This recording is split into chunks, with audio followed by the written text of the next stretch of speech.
لە کاتێکدا کۆمپانیای هواوی چینی کە دووەمی جیهانە بۆ تەکنۆلۆژیای پەیوەندیکردن و هاندی مۆبایل بەرنامەی داناوە بۆ خستنە بازاڕی نەوەی پێنجەمی خۆی و دەیەوێت تۆڕەکەی لە سەرانسەری جیهاندا چالاک بکات، حکوومەتی ویلایەتە یەکگرتووەکانی ئەمریکا و کۆمپانیەکانی گۆگڵ و واتساپ و هاوشێوەکانیان لە ئەمریکا ڕاستەوخۆ سزای حکوومەتەکەیان جێبەجێ کرد و سزای و کۆمپانیە چینیەیان دا و نایەڵن لە مەودووە و کۆمپانیا سوود لە بەرنامەکانیان وەربگرێ. ئەمەش بە بیانووی ئەوەی کە کۆمپانیاکە سنووری سزاکانی ویلایەتە یەکگرتووەکانی ئەمریکای بەرامبەر بە ئێران شکاندووە و بەوەی ئەو هاندەشەوە سیخوڕی لەسەر ئەمریکا و هاوپەیمانەکانی دەکا. کچی سەرۆکی کۆمپانیای هواوی مینگ وانزهوو کە بەڕێوەبەری دارایی کۆمپانیاکەیە بەو تۆمەتە لە کەنەدا دەستگیر کرا و ویلایەتە یەکگرتووەکانی ئەمریکا داوای کرد. تۆمەتەکەی ئەوەیە کە گوایە ئەو یاسای بەزاندووە کە ویلایەتە یەکگرتووەکانی ئەمریکا بۆ گەمارەدانی ئێران دەری کردووە. تۆمەتەکە زۆر جێگەی سەرنج و تێڕامانە. سنووری بەزاندنی سزای ئەمریکی لەسەر ئێران بەپێی یاسای نێودەوڵەتی زۆر نامۆیە، واتە ئەو کەسە کارێکی نامۆی پێچەوانەی سیاسەتی دەرەوەی ئەمریکا کردووە کە بەپێی بنەماکانی مافی مرۆڤ ئەو کەسە ئازادە سیاسەتی دەرەوەی هەر وڵاتێکی تری جیهانی قوبوڵ نەبێ. ئایا بە چ مافێکی یاسایی ئەمریکا فەرمان دەردەکات بۆ دەزگیرکردن و ڕادەستکردنی ئەو کەسە با وڵاتە یەکگرتووەکانی ئەمریکا؟ بەپێی ئابووری سەرمایەداری و بازاڕی ئازادی بازرگانی دەبێت کۆمپانیەکان ئازاد بن لە دەستەبەرکردنی ئەو دووروشمەدا کە دەڵێت لێگەڕێ با کار بکە، لێگەڕێ با تێپەڕێ.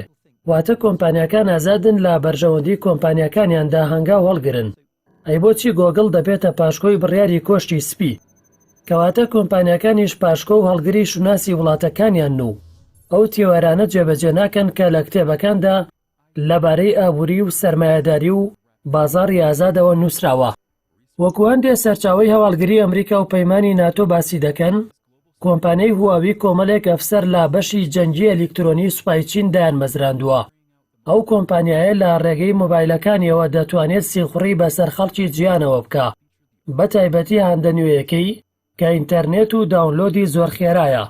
لە چەند چرکەیەکدا هەموو زانیاریەکانی دەگەنە سنتەری کۆمپانیاکە و ئەم هەندە سەرنجڕاکێشە توانیوێتی ئەپڵ و سامسۆنگ تێپەڕێنێ. هاندەنوێیەکەی توانیوێتی پێشی آیفۆن X و گالاکسی S9 بداتەوە، ئەمە جگە لە نرخی هەرزانتری لە بازاڕەکاندا. بۆیە دۆناڵد ترامپ سەرۆکی ویلایەتە یەکگرتووەکانی ئەمریکا و ئیدارەکەی وەکو سەرمایەدار نیگەران بوون و دەیانەوێت سنوور بۆ ئەو کۆمپانیایە دابنێن، بە تایبەتی کۆمپانیاکە کە دووەمین کۆمپانیای جیهانە و لەوانەیە لە ساڵی داهاتوودا تۆڕی نەوەی پێنجەمی هواوی بێتە یەکەمین تۆڕی پەیوەندیەکانی جیهان.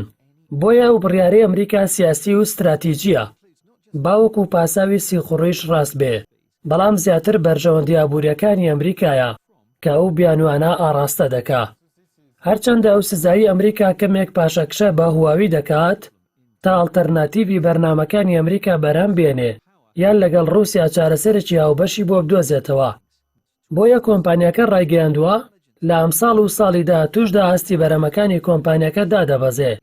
وا چاوەڕوان دەکرا ئەم ساڵ داهاتەکانی بگاتە 120 میلیارد دۆلار، بەڵام دادەبەزێت بۆ 100 میلیارد دۆلار بۆ ماوەیەکی کاتی.